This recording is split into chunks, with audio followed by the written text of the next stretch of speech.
Beyond eastern Nebraska and western Iowa, many of Union Pacific Geeps will stay in a similar area their whole life. Units such as 515, 508, 1135, and many others have spent a good chunk of their life in and around Nebraska. The same could be said for today's unit, GP38-2, number 500.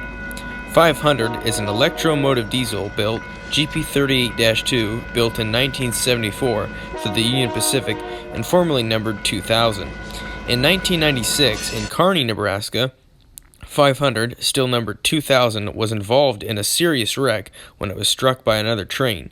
It was very heavily damaged and sent in to be repaired. Sometime in the early 2000s, it was renumbered to 500 and soon later would be repainted. I met 500 in early May 2020. Ever since then, it's been a unit I constantly find and is a friendly reminder of how these locomotives can seem to last forever. While it's good to see 500, I dread its fouled Nathan K3 horn. Sometime in February of 2021, 500 blew up its engine while kicking cars in Fremont. Kicking cars is simply uncoupling the cars while moving, allowing them to roll into position to save time. 500 was gone for about 2 months and units 827 and 819 filled in. Soon enough, 500 was back and repaired. I thought 100% for sure that the unit would come back as a rebuilt GP38N, but it was just repaired. Now many people are going to wonder why I'm putting this unit in the sole survivor category.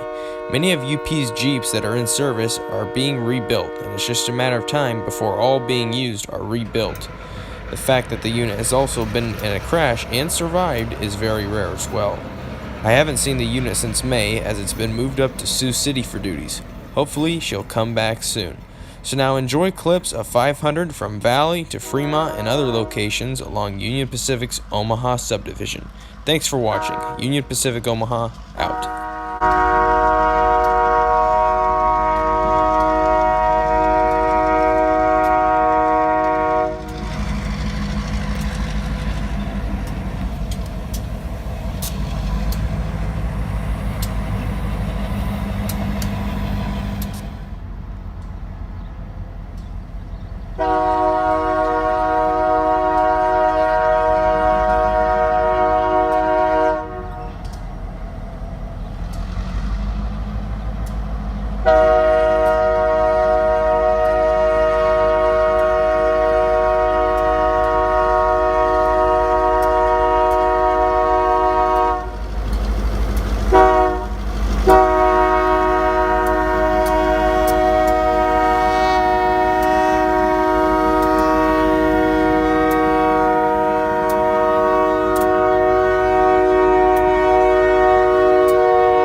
onto a different track now and drop the cars off.